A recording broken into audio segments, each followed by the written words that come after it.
Hello, this is a quick introduction of showing how to connect the monochrome display with computer to update its layout, flower code, its data, the data inside the display. Okay, so this display is only available to update itself through a TTL connector here.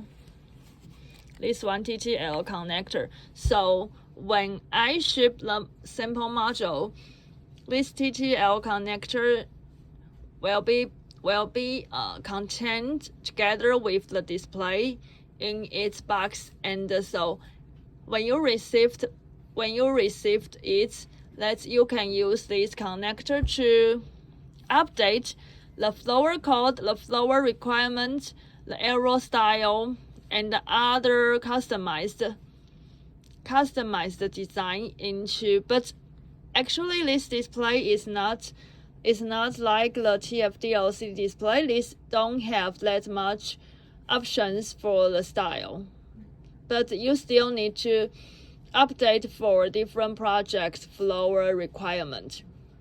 So this connector, this module will ship with the monochrome display. Okay, so when you need to update it, you need to plug in the connector into the display like this way, and this connector needs to connect to your computer, to your working computer through an RS-232 transfer.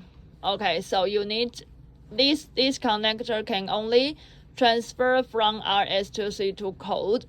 So you need to prepare an RS-232 connector cable to your computer.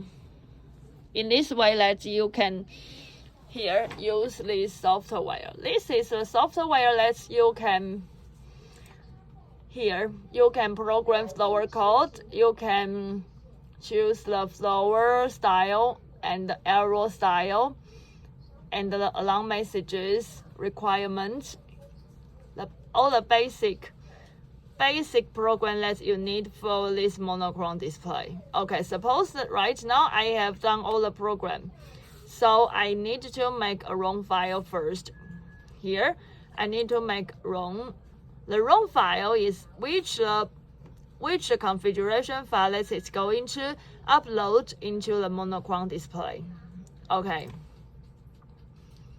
so I save editing file, and the software will generate a ROM file into this software's root folder. Then I have to connect with the COM port. The COM port means that TTL connector, which connects to the monochrome display, and you have to check your computer which the COM port that we connect.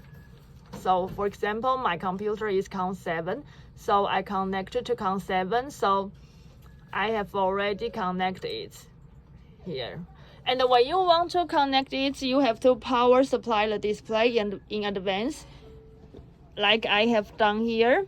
And I suppose normally we will take off the flower signal like this way. Take off the flower signal, then we connect with the display. When you connect the display successfully, you will see a data receive words on the display showing. When you see this showing, it means it's connecting well. And in this status, that you can operate this upload ROM image function on the software and find the ROM file that you have just made here. Then you can see the software is running and the display is running itself. It's uploading the configuration file. It's very quickly because it's a smaller memory disk display. Okay, so when you when the uploading is complete, you can see a message in the software, means it's done. Then after you done the configuration, you have to remove this TTL connector. Remember, you have to remove it. Otherwise, it cannot receive any flower code. Here. Okay. So then we can test if the flower code that we have programmed is successfully written into the display. This is our IO16 transfer board that is available to send the HNT-RS code to the display. Okay, so this is a default and a standard layout that we used for this display. This is a blue background and a white color monochrome display. Here, okay. So the default settings, I have arranged the first flower to 39 flower. Okay, when there's no signal, it's showing here a blank. Then you can send the flower up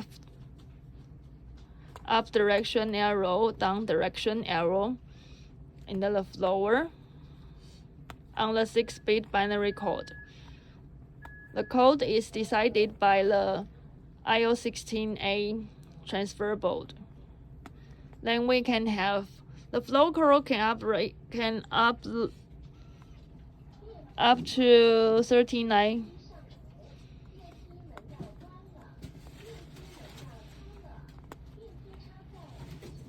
Here, 39 flower code.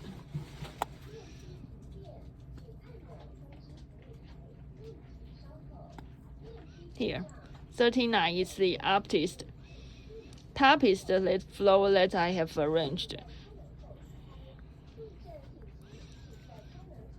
Okay, then we have total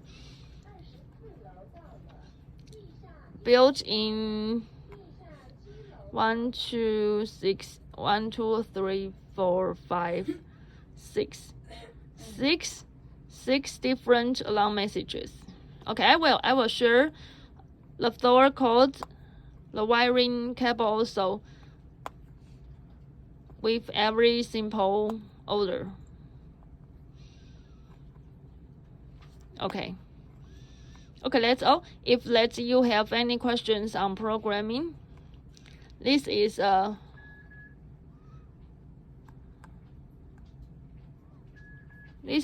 earthquake, because earthquake is too long, so it's a short writing. The fire, the earthquake, and then the fall, power failure, total that you can have 6 to 7 alarm messages. Okay, overload. Okay, then if you want to change the display from the vertical display to horizontal display, you also need to program it from the software, then upload. Okay, thank you. If you have any questions, feel free to let me know.